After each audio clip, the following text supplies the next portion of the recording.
welcome in everybody to something new that we haven't done before, which is a free class that's kind of a preview. It is a preview of what you can expect. Rachel's running around, she's gonna mic me. This is Rachel, the other half of my brain. This is a preview of what you can expect when you register for Living University. Well, what's Living University? I'm excited to tell you. So first of all, thank you for being here and spending part of your evening with me. I'm Athena Parakis. I'm the founder of Sage Goddess and also the founder of Athena's Lair. I'm here in my Sage Goddess formal capacities this evening. I do a lot of things. I do ceremonies and rituals and make all kinds of amazing sound tools and teach crystals and everything else. But one of my favorite things to do is to do sacred crafting, which means making elixirs and, in this case, rose water and tinctures. And tonight we made wine. We were fermenting our own wine tonight. I love making things in the kitchen that are sacred, things that you can use as offerings for your practice, that you can gift to people, and teaching you fun skills. Being in the kitchen is one of my favorite things to do with you. I love to cook. I am not a professional chef, but I am an amateur cook, and it is my passion to be in the kitchen. So tonight we're making rose water, and every month in Living Creativity, which is one of the 4 classes in the brand new Living University, which by the way is open for registration now. A lot of you have already registered. I was so excited to see all your names. If you have not registered yet, Circe is our moderatress extraordinaire. She's got the link for you. You can go to sagegoddess.com and you'll see a banner at the top that says Living University. So all you have to do is click on that banner. It'll take you right to the registration page. And then you can sign up for Living University, which is the full 4-course program. I like to say it's your appetizer, your lunch or dinner, dessert, and everything in one. Or you can take smaller pieces of the pie. You can register for just Living Sanctuary, which is our class on meditation, and we're going to do sound baths and breath work and all kinds of things there. Or you can sign up for Living Tarot, which gets you the tarot class that everybody's excited about, and the Living Sanctuary. Or you can sign up for Living University, which gets you 4 classes. And one of the additional 4 classes is called Living Creativity. And for me, Living Creativity is going to bring us into the kitchen. We're going to be making all kinds of things through the year. Some are going to be edible, some are going to be more sacred tools. In the case of tonight, I'm going to be, I call it the whole enchilada. So when you see Samantha saying she's signing up for the whole enchilada, that's what she means. And so the whole program gets you all 4 classes, plus access to our Facebook groups. My programs are really affordable. The whole program is $100 a month. If you sign up for the whole year, which you can do, you're going to save 2 months of your tuition. So the whole year to learn with me every week is $1,000, which I think is radically awesome. I haven't raised prices on my program since I think one of my students said 2018. And I just haven't felt like it's right to do that. So if you've been enjoying my programs, the good news is you get to keep learning at the same price that you've been learning for years. There's payment plans if you do the annual option. And again, all the details and more information about what we're going to be learning each month, because the November curriculum, I think there's some details about the December curriculum. All of that is on the website if you would like to see it. Okay, are you guys ready? So I want to talk to you about a little bit about the history of rose water. I have some notes that I prepared for tonight too. And when I teach, I always give my students my notes. So you will get notes with most of your classes. Some classes will have worksheets as well. So you can look forward to that. And you don't have to be on Facebook to come and learn with me. You're going to have a classroom page on sagegoddess.com that will have the notes and any worksheets and all the information you need. Classes are delivered on YouTube live. So you can come and learn live, or you can watch the replay, which a lot of people do. And that's another perfectly good way to learn. So it just depends on your schedule. And we have a global community, so some people have to watch later because it's the middle of the night for them. Classes tend to be held between, I think it's 3 and 5 p.m. this year. Okay, so that's Pacific time, so that's 6 to 8 p.m. Eastern time, and then that's midnight to 2 a.m. Europe time. But I do have some of our European students who wake up in the middle of the night to come learn, and I think that's amazing. So yeah, and if you're one of those people, I'm kind of like that too, where you want to start a program right at the beginning, right? You want to start when everybody else is beginning. This is the time. So we are starting classes in early November. I think the first class is November 5th. I just want to orient you to where you are. You are almost at the end of October. So if you haven't registered yet, today is the right day to register. You've got the link right there that you need to click on. And it's true, you're never late. You're never going to get behind. Okay. I always say people watch the classes when they're meant to watch them. I think there might be a fan on over here because it's really, really loud. Yeah, let me shut that off. So people watch the classes when they're ready to watch them. A lot of you have families, you have big work commitments. And so I always want my classes to kind of be just icing on your cake. I want it to be dessert for you. I want it to be something that you look forward to, something that you get to enjoy in your free time, and something that truly enriches your life and teaches you not just important skills, because you're going to learn a lot of important skills this year. I'm really addressing your body, your mind, and your spirit in Living University, because I want you to be healthy across all of those different aspects of your life. But I also hope that you're going to have a really good time. I think learning should be fun. I was a university professor for 15 years before I founded Sage Goddess in 2011. My PhD is from the University of Southern California. I'm very proud of that. I graduated from USC in 2003, which was 22 years ago. So, and then after that, I became a professor of leadership and business. First at USC. I kept teaching at USC when I graduated. I was teaching leadership there in the Marshall School of Business. And then I transitioned to the School of Leadership and Education Sciences at the University of San Diego, where I was a professor for about 12 and a half years. And so now I'm still a professor, but I'm a professor of everything I want to teach. I did just finish an entire year, or am finishing, I should say, at the end of October, an entire year of classes on entrepreneurship. So I am still teaching business. The business school professor is still very much part of my identity. But this year with Living University, I'm focusing more on you. And the reason I'm doing that is this is a challenging time for us. It's a challenging time to be human. It's a challenging time for our planet. And I want to remind you to live with intention, to live on purpose. I want to be a source of joy and inspiration and beauty in your life. And I want to remind you of why you're here and bring deeper meaning to your daily life. So this year, you are the curriculum. And my goal is to drop you off next year on November 1st, healthier, happier, and more centered, balanced, and aligned in your life so that your relationships are stronger and better, your body is stronger and healthier, your mind is clearer and more at peace, your soul feels more connected to your true purpose and essence and reason for being here. And I think all of that's possible. And I've been teaching online classes in metaphysics of all kinds for 13 years now through Sage Goddess. So I've been teaching since I was 22. I'm 52. So teaching is my passion. When people ask me what I do, I don't say, oh, I sell gemstones, or, oh, I always say I'm a teacher. So you are my students, and my students who are here will tell you this, are the core of my community. And we are here to serve you. It's our great joy and our great divine honor to do that. So yes, and we are going to be doing belly dancing.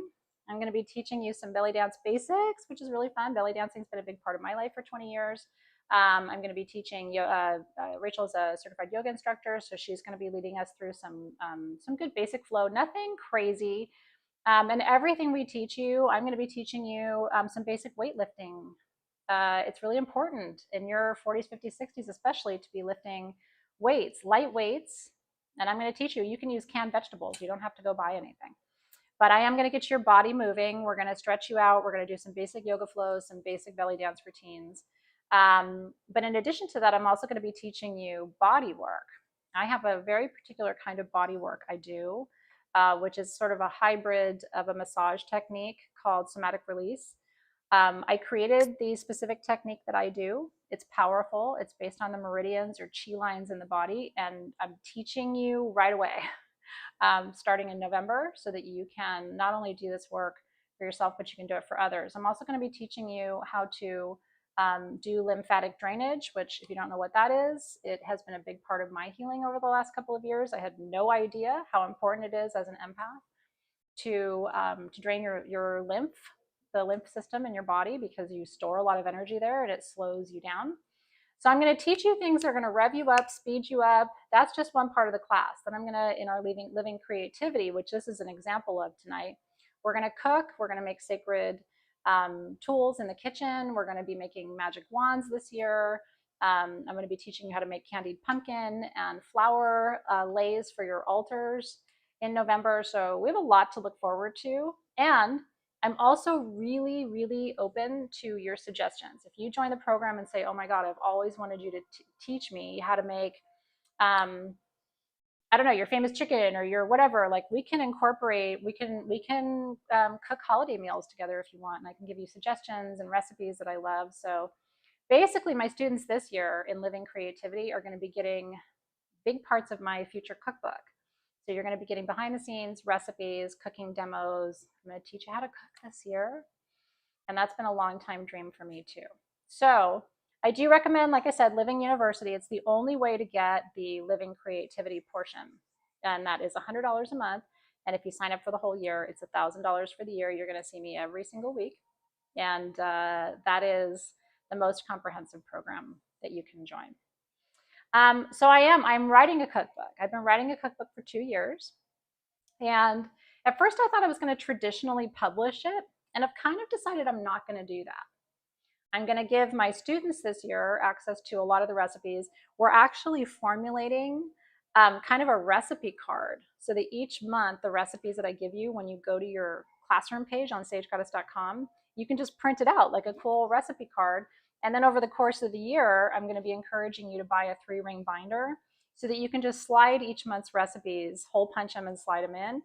That's how I keep my recipes here at the house, is in a 3-ring binder. And by the end of the year, you will have a few dozen recipes that I love. And you'll also have seen me cook and prepare those dishes and meals live. So I'm excited for all of that. And I don't see why we can't blend magic and metaphysics with cooking. My lineage primarily is Greek, Minoan. And in my lineage, cooking is a way of expressing love, but it's also a form of magic and healing. So I want to teach you all of that. Do you guys have any questions for me before I dive into rose water? Again, so excited for tonight's class. We have a special camera over the stove. So when I head over there, you're going to see everything live. Kudos to Luis and Team SG for setting this up like legit Food Network. Do the recipes have a chakra correspondence? You know, it's funny. I haven't really thought about it that way, but they do. And a lot of it comes down to the flavor profiles and the ingredients, right? Because certain ingredients align more to certain chakras. So we can talk about that. So yeah, classes are Wednesdays. I have to confirm with Rachel if it's 3 p.m. or 4 p.m. I thought I saw 3 p.m. on my calendar. So is it 3 to 5? We can do 3 to 5. Okay, so we'll finalize with you. It's either 3 to 5. Historically, it's been 4 to 6. So we'll finalize that timing for you, but they are Wednesdays afternoon. Okay. Yay! Well, let me start by taking you back to why rose water for tonight. And I am making this. I will offer it on sagegoddess.com tomorrow. The rose water I'm making tonight, because some of you like to watch me make things, and then you're like, "Can I get one?" The rose water I'm making tonight, I am doing a very specific recipe for 2 reasons. The ingredients that I'm adding are going to make it beautiful for clearing your space and blessing your space. But you can also use the rose water I'm making tonight as a facial toner for anti-aging. Because of the fact that I'm putting frankincense essential oil in it, which tightens the skin and reduces the appearance of fine lines and wrinkles. So when you get your little bottle, you can anoint with it as a perfume. It's going to smell beautiful because, of course, it's rose, rose, rose. And I'm adding pure rose, 3 different types of rose essential oils to the rose water as well. What I will say is I do not recommend that you consume the rose water, drink it. The one I'm sending to you, please use it topically. And again, it's because the frankincense essential oil is in it and the pure rose essential oil is in it. But this would be beautiful as a, just put a little bit on your cheeks, on the tops of your hands, on your neck, anywhere where we tend to see the early signs of aging would be a great place to put it. Okay, I'm definitely seeing a preference for 4 to 6 p.m. and I'm okay with that too. totally okay with it. It's kind of what we've gotten used to over the years, so we'll stay with that. We can stick with 4 to 6. Yeah. Okay, all right, cool. I love it. You guys just decided. I don't sell organic rose petals, and I will tell you, Gem Pass, it's a great question. I am a total purist. All of the rose petals I'm using tonight are homegrown. Kind of a poopy rose petal, so I'm gonna take that one out. Sorry. But this one is actually, it has sentimental value. This is the last rose of the season, I think, just based on the growth of the rose bush. My mom, this was the last rose bush my mom gave me before she passed away 4 years ago. My mom, for Mother's Day every year, would get me a different rose bush. So my garden has my rose bushes in it. I was able to transplant one of them over to our new building, which is really cool. So yeah, this is Mom's rose. She gave me this rose bush 5 years ago, and so my dad likes to grow sage. My mom loved to grow roses, and so this is the last of Mom's roses for the year. So you're going to get to enjoy it. And Rachel and I were both saying, I don't know what it is about the roses from her bush, but they are intoxicatingly strong. So they make an incredible rose water, and also you can tell what I love for rose water. I like red and pink rose petals because they make the most intensely colored rose water. If you use pink roses, they're beautiful. Yellow roses, they're beautiful. And I'm sure you realize this, all roses, the different colors of the roses, all have specific meanings, right? Like yellow roses are meant to symbolize friendship. Red roses, like the ones we're working with tonight, are called the Roses of Magdalene, and they're associated with Mary Magdalene and Mother Mary in the Christian tradition. They're also associated with what we call the Passion of Christ, right, which represents the crucifixion and the resurrection. You can use dried rose petals for rose water, 1000%. I just think as organic as you can get them is the best. And if you, I always joke, like my next door neighbor, hers are already done growing, done blooming for the year too, but we have an agreement. So if I bring her fruit, she lets me pick her roses. So I recommend getting into an arrangement like that with your neighbors if they've got beautiful roses and you don't. So yeah, this is Mom's rose. So I think that makes our gathering tonight extra special, and I'm really glad you're here. Okay, so, but I want to talk about what you could put into your rose water. I am going to be adding some rosemary, and one of the reasons is rosemary. There's a legend about rosemary. Do you know what color the flowers are when rosemary blooms? Does anybody know? They're beautiful. They're little tiny flowers. So there's a legend about the color of the roses because the color of the flowers of rosemary, which is blue, it's like a cornflower blue color. They're gorgeous. It blooms in like little bouquets of blue. The legend is that Mary, on her way to the crucifixion, her coat brushed a rosemary bush, and where her coat brushed the rosemary, it bloomed into the same color as her blue cloak. Um, and the color blue being associated with Mary comes from an association with the sky, with heaven, with divine inspiration. That color of blue is considered holy. So yeah, some are purple, but traditionally they're blue, and they're kind of that, I call it the Mary cornflower blue. Other flowers that you can put in rose water if you want it to be a holy water, just kind of what we're making tonight, and it's appropriate for this season. We're heading toward the holidays, which is hard for me to believe still.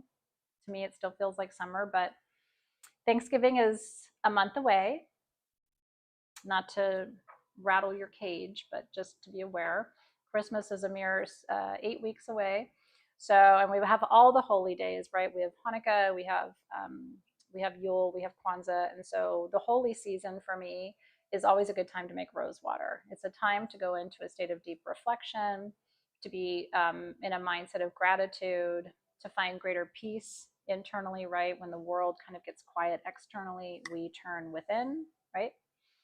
Okay, so roses obviously are critical. They represent beauty, passion, love, and all of the virtues of not only the Mother Mary, but Mary Magdalene, which is devotion, alignment with your soul's calling, right? We know that if you've heard of the Annunciation, that's the moment that Mary was asked to carry Christ, and she said yes. And that moment is seen as probably the single most important moment of devotion in religious history, that agreement to carry Christ, knowing, by the way, that Christ would be crucified, right? Can you imagine as a mother, right, that you say yes to this process, knowing how that path will go? You can add carnations. They represent motherly love. I'm not adding carnations tonight. It's not the right season. It didn't feel right energetically for it, but you can add those. Marigolds, we do have some tonight. Look how pretty. Marigolds are really important for October. A lot of you are probably familiar with the tradition of the Days of the Dead in the Mexican tradition, and marigolds are strong. We're going to make marigold garlands this month in Living Creativity.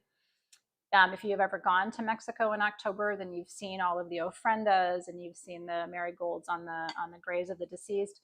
It is believed that this smell, and marigolds do have a very particular smell, is a summoning to the ancestors to come back from the dead, to commune with us for those days, and then to return to the spirit world. So I'm going to add a little bit of that tonight.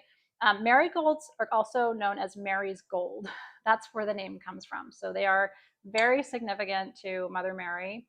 And again, they're thought to be a thresholding flower. So the spirits of the dead recognize it. If you saw the movie Coco, it was kind of a fun but really beautiful representation of that, right? That the spirits smell the marigold and it summons them to commune with their living ancestors.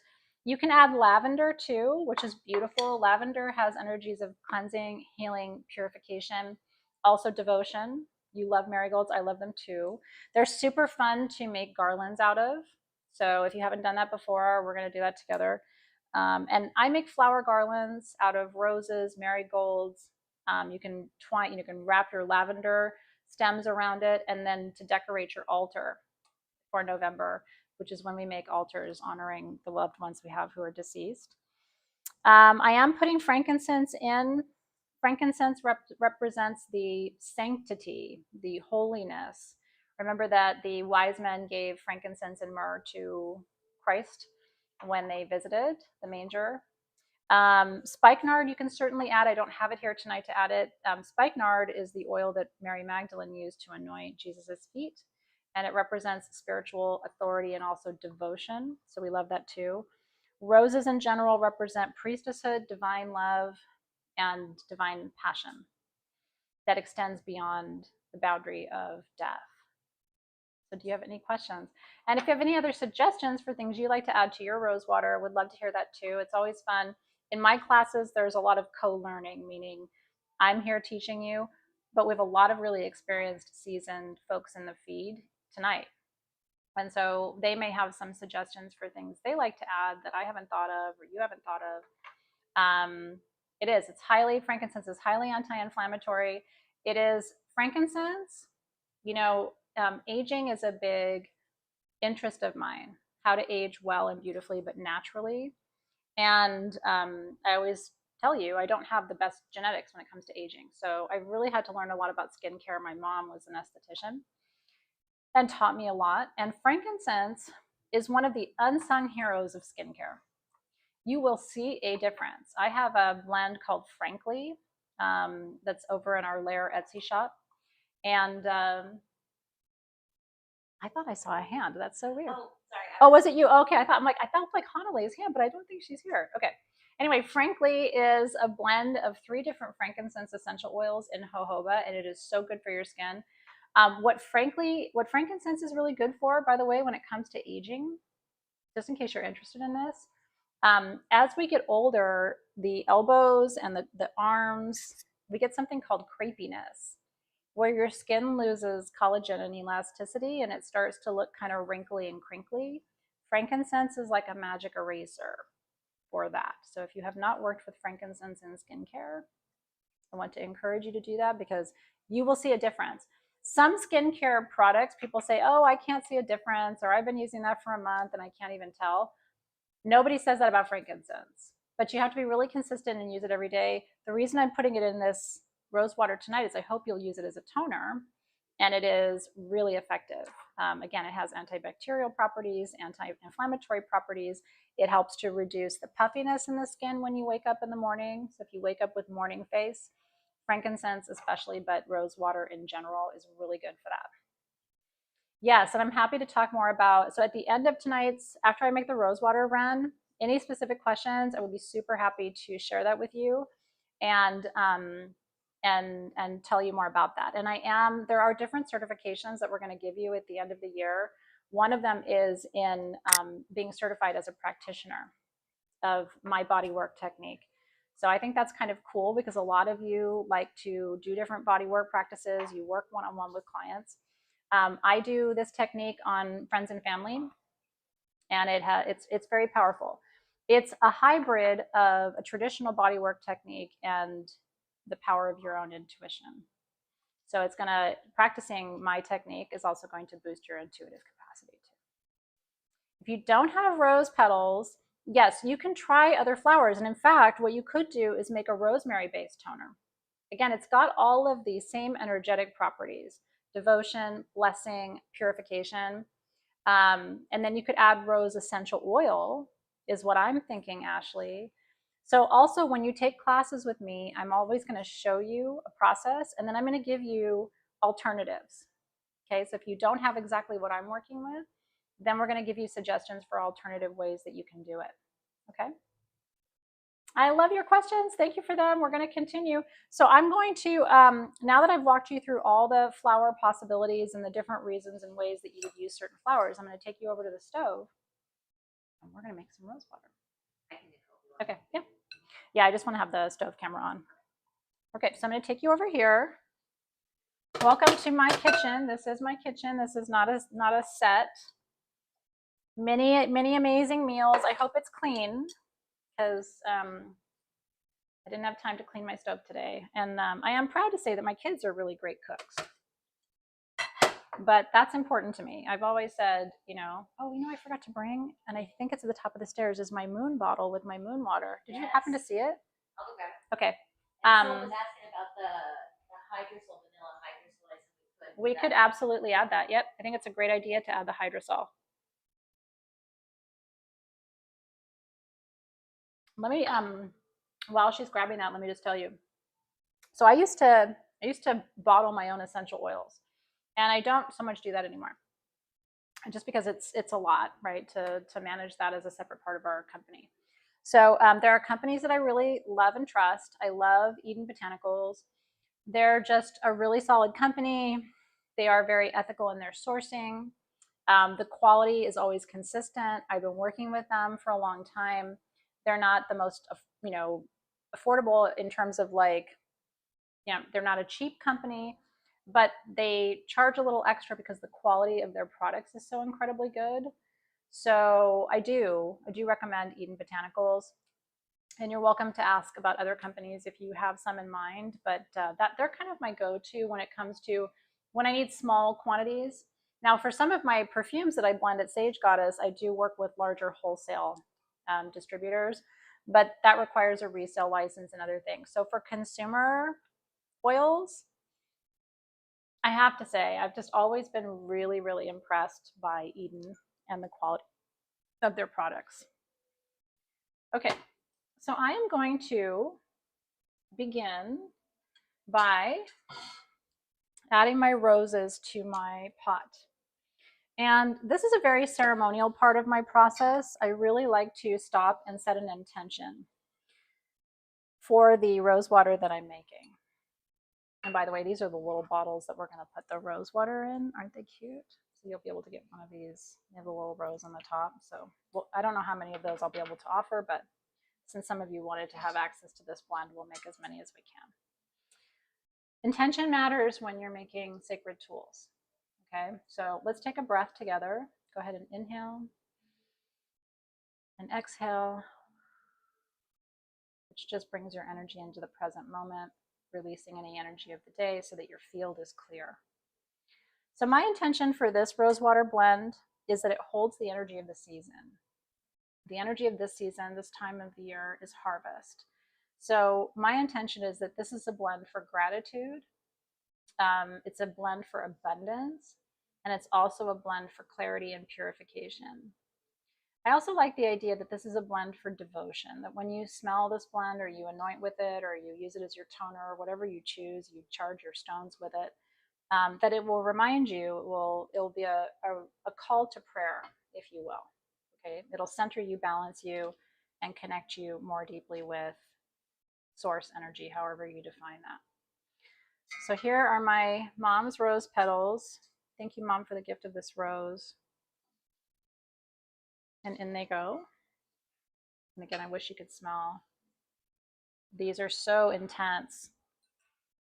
And so the more organic, the more natural the roses are, the darker pink or red they are, the more intensely colored your rose water will be. Okay.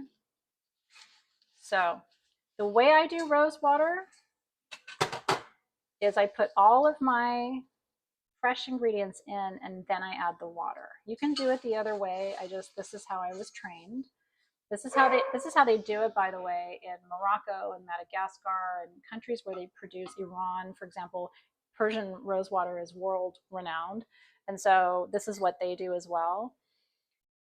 And so even though it's all going to get mixed together, I do like to sort of make a mandala with my herbs and flowers.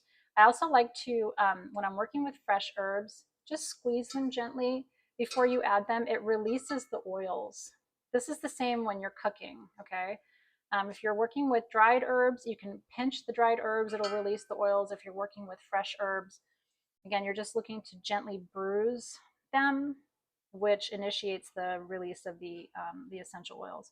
Again, rosemary, you could also use this, you could keep this in your shower and place this on the roots of your hair for hair growth. Rosemary is an incredible tonic and tincture for hair growth if that's something that you're focused on or working on. Then I'm going to add the marigolds. Just going to take the flowers, not the stems. And again, this is for summoning the spirits of our ancestors. Also part of our expression of gratitude with this blend. Isn't that beautiful already? So again, you could make this rose water very, very quickly and not take the time to set intentions, to give thanks to the flowers and the herbs for offering themselves for your blend, right? Giving thanks to the mother plants that yielded these beautiful flowers. Look at that marigold. And I'll just put one more in the middle.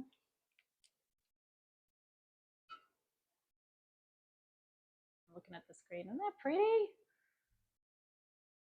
Yeah, the herb stripper is great too. If you have that from SG, basically it's got a little hole in it and you just pull it through and it sort of does the bruising for you.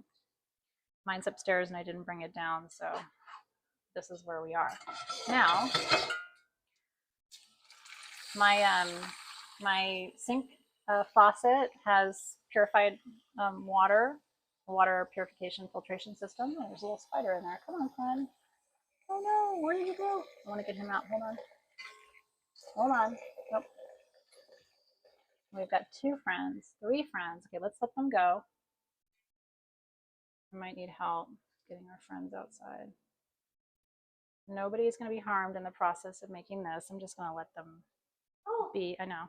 We're looking for the moon water. Okay, it's okay. Okay, so 1 friend was released. I've got 2 other friends on here, so I'm just going to transport them. If I can't find the moon water before we start warming, I will add the moon water after, everybody. Yay! Okay, if you were with me for our new moon ceremony, thank you, Maddie. We made this moon water together and charged it. Do you remember? Under that Libra new moon. So that is the perfect addition because that's calling in all of the intentions that we set. If you remember the work we did together a couple of nights ago.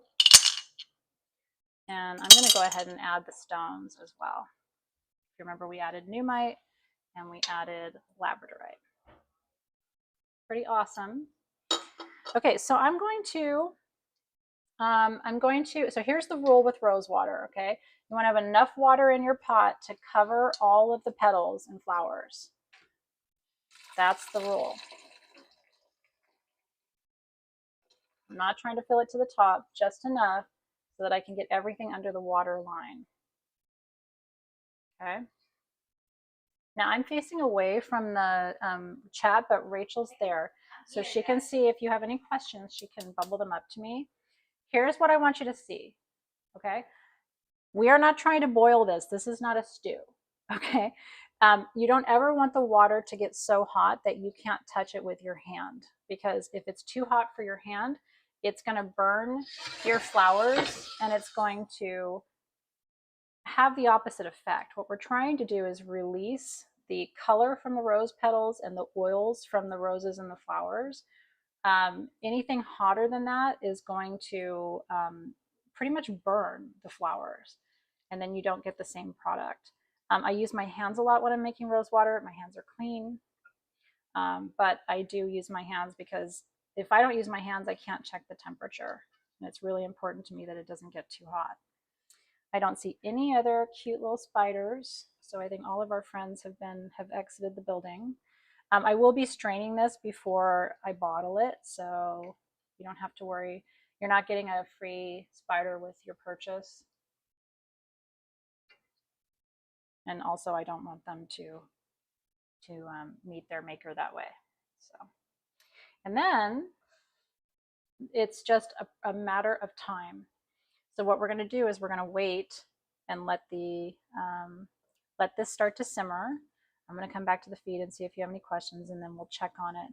The final product of this rose water is going to be about the color of that petal.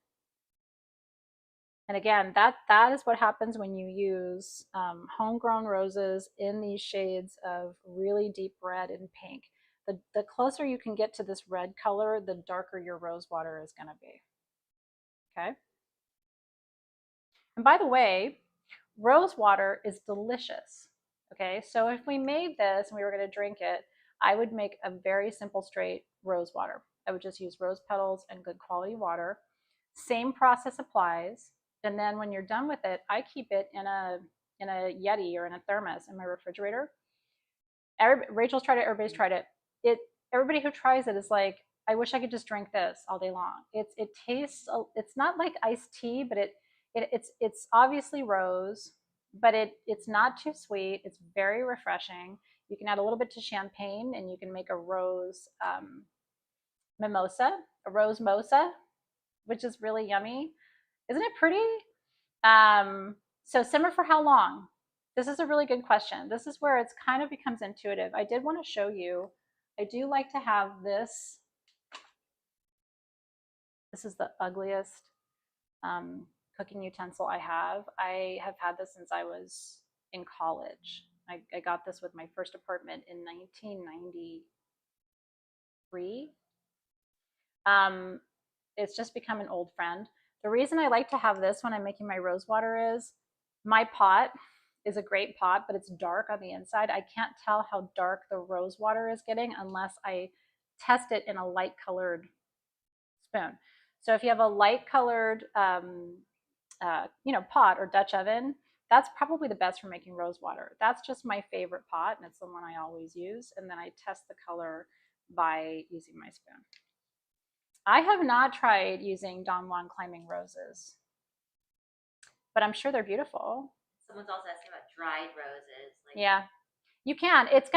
Dried is always going to be slightly less strong, right? Because what creates the intensity of the flavor and the scent is the freshness of the flowers. But dried roses do work. You may have to use more dried than you do fresh. That's almost always the case, right? Can you drink marigold water? You can. You absolutely can. People take marigold tinctures. Remember, marigold calendula is very good for reducing inflammation, reducing puffiness. There's a lot of health benefits. But for me, when I'm just making rose water to keep in the refrigerator, and again, for me, that's a summertime thing. There's almost always a thermos of rose water in the refrigerator. And it's one of the things I did that was really yummy is I took rose water and then I juiced strawberries. This was back in like June, July, when strawberries were really big and red and ripe and juicy. I juiced the strawberries, I added it to the rose water, and then I took some of the strawberry juice and I made a rim for my glass. So I dipped the top of my glass. Have you done that before with a, you just turn your glass upside down, sort of like this. So I took the top of my glass, dipped it into the strawberry juice and then into sugar, which turned the sugar kind of pink. And then I filled the glass with champagne and the strawberry juice rose water mix. I mean, probably the most refreshing drink you can possibly have. And we're a little past season for that, but think blackberries, right, which are still really good right now. Grapes are obviously still very much in season. Yeah, I know. I did think about that, how spiders are the, so I'm testing with my hand, by the way, watch. So just be careful. My hands are really strong. I don't know if it's because I'm Greek or what it is, but I'm able to touch hot things, so I wasn't too careful. But you should be careful as long as you've got your burner on low, low, low. Okay, I could probably even turn mine down just a little bit more than that. I've got a gas stove, so it's hard to turn it down too low. But again, if my hand touches it and it's fine, then the temperature is not too high. And then what I start to do is dip my spoon in to see. And if it's coming up clear, then the rose water needs to continue to simmer. Usually for me, here's 2 rules, okay? First of all, don't leave this alone, okay? If you're gonna make rose water, it's kind of like making jams and preserves, which we're also gonna make this year in class. You gotta babysit them. You're committing to about an hour of work, okay? Because if you walk away and leave this and it gets too hot, your rose water is gonna smell burned and it's not gonna have the effect.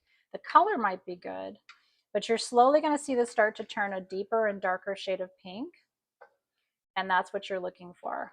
Some people add food coloring to their rose water. I do not, especially when I'm making something for the skin. And also, I especially don't like synthetic red dyes for any purpose. I just don't think they're very healthy. So let me see if I can, Rachel's got a computer up so I can see the chat just a little bit. Let's see if I can pull this over. Yeah. My old eyes. Ooh, Ashley's got geraniums, and you could absolutely, by the way, geraniums are super good for skincare. I don't know if you know that. Geranium essential oil is very clarifying. A lot of people use it for acne. And so I do like to work with geranium too. And that would be a perfect addition. It's not going to impart much color to your rose water. It will impart scent to your rose water. I'm so happy to have you in my kitchen tonight, you guys. Thank you for joining. And by the way, while you're here, take just a minute to subscribe to the channel because you're going to be seeing a lot of things at Sage Goddess YouTube. And I always have to be reminded, I have so many YouTube channels that I watch and I always forget to subscribe.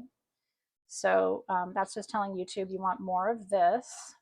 And we'll be doing some fun extra bonus content with you this year. We've got some things simmering in the background of Sage Goddess that you'll be excited about. So. And also, if you're enjoying this, you can always go to sagegoddess.com and register for YOUniversity. That's where you will be in my kitchen every month. And we're going to be doing seasonal crafts. So I'm going to be teaching you how to make gifts for the holidays, handmade, homemade gifts, how to package them. So we're going to be doing some fun stuff in the holidays. And then in the new year, I'll be bringing you more in for cooking so that we can start to get you nice and healthy for the new year. So I'm not going to keep you for the whole duration of making this. I wanted to get it started. When we're done, on our vet page, we'll be posting a picture of the final product. But this is the process for making rose water, and it just takes time. So right now it's 7:05 p.m. My guess is by 7:30, this will have reduced down to a color that we're happy with. I don't know if you can see it on the camera, but it's starting. There's a very slight pink blush, which is just where I would expect it to be for right now. And again, you can sing to your rose water, you can bless it. I'm going to add some, like I mentioned, I'm going to add some essential oils to this. So this is the rose, the triple rose blend that I was mentioning to you. And I want you to see this rose oil. You see that? Isn't that gorgeous? I mean, it is pure, pure, pure rose. It's 3 different types of rose from 3 different countries. So I'm putting a fair amount of that rose blend in. And then this is Somalian frankincense from Africa. It's my favorite. There's frankincense comes from different places in the world. And so this is Boswellia carteri. And it's also usually thought to be the best for skincare. So I'm giving you a fair amount of, oh, you guys, that just moved all of this to the next level. I wish you had smell-o-vision. Look at my hands with all the oils. Okay. Tuning fork it, you absolutely could, and we'll be talking about that. Like, how do you, obviously I put some crystals in here. You could take your tuning fork, and do you see how the petals, by the way, are starting to lose a little color? So when the rose water is going to be turning color, you'll notice that the color is drained from the petals. The color transfers from the petals to the water and starts to contribute to the deeper coloration. When we bottle it and ship it to people, do they need to keep it in their fridge, or what's the best way to preserve it for longer use? There's a couple of things you could do if you wanted. And I'm always sensitive to this because some people don't want to work with alcohol. If you add a couple of drops of vodka to this when it arrives, if you want to maintain it without refrigerating it, that's a preservative. I put frankincense in here. That's a natural preservative. So I've already done a little bit of the preservative work for you. Frankincense is a preservative. Patchouli is a preservative. You could add a little patchouli oil to it. Vetiver is a preservative. So you could, all of the root oils basically are preservatives. That's a great question. You could also keep it in your refrigerator. And if you're using it for skincare, you're going to notice a more immediate effect in terms of reducing puffiness and swelling on your face if you put it on your skin cold. So all of those are suggestions. Yeah, a little bit in your bath would be beautiful. Again, because there is oil in here, not a lot. You saw what I added. I'm not adding like a carrier oil, but because there's some essential oil in it, it's going to moisturize your skin. But this should just be a little bottle of magic that you keep on your altar or in your bathroom on your vanity, and you use it very sparingly. And then you'll be able to make your own because I've taught you how to do it tonight. And then you can make your own custom blend. There's nothing better than this for the holidays for gifts, you guys. And honestly, on Amazon, you can get the cutest little bottles. Like little, they almost look like, what do they call those bottles when they have like alcohol in them, but they're just one shot, but they're like the little tiny bottles? Oh, I don't know what like the drams. Like they're like little apothecary drams. Yeah. So you can get those by the dozen pretty affordably on Amazon, and then you can decorate them by adding sari silk ribbons, or you can do your own labeling. So if you want this one that I'm making for you, and it's getting kind of warm, so I'm going to pull it off the heat and let it cool down for a minute. Again, if my hands are too hot in it, it's too hot for my flowers. This one will be available at sagegoddess.com tomorrow. I will probably have about, I don't know, 2 or 3 dozen bottles of it. Yeah, not very much. We'll let you know first in the group when it goes live. So you'll see a post on sagegoddess.com, and then you can jump to the website. Yeah, we'll let you guys know first on the event page, because if we just post it, other people will buy it. And maybe they weren't in the group. So that's, we try to be fair. But again, I don't know if it's playing on the camera, but I can start to see a little bit of a hint of blush color. So I think we have another 15 minutes to go before this comes off the heat. And again, you can see how the color is starting to drain from the petals. And that's how you know it's transferring to the... It certainly smells really fragrant. Oh, it's beautiful. Beautiful, beautiful. All right, everybody. I hope you enjoyed tonight's Rosewater Masterclass. If this was Food Network, I would have had like the finished product and then said, here's, it in progress and here's it finished. But I will. It's called a nip of alcohol, by the way, which sounds naughty, but that's what it's called according to Jasper and Kayla. And I think you're right. So I will post a picture of the final rosewater for you in our event page when I'm done tonight. And I'm excited for you to see it. We also did restock the 1111 kit. Yay. That's kudos to Hanalei. We only have, it's like just over 4 dozen left of the 1111 kit if you want it. That's the Summon Honey kit for abundance. We're doing a honey ceremony. So I'm so glad you enjoyed tonight. I loved having you here. It's a little bit of a reunion for those of you who've been with me for a long time and are coming back. I'm looking forward to class. I think it's just going to be magnificent this year. So if you haven't registered yet for Living University, all you have to do is go to sagegoddess.com. There's a banner that says Living University. You're going to choose the program that's right for you. And then I'll see you in class the first week of November. We'll see you soon. Thanks, everybody. Have a great evening. Thank you to Rachel and Team SG for doing all the hard work behind the scenes. Appreciate you. We'll see you soon.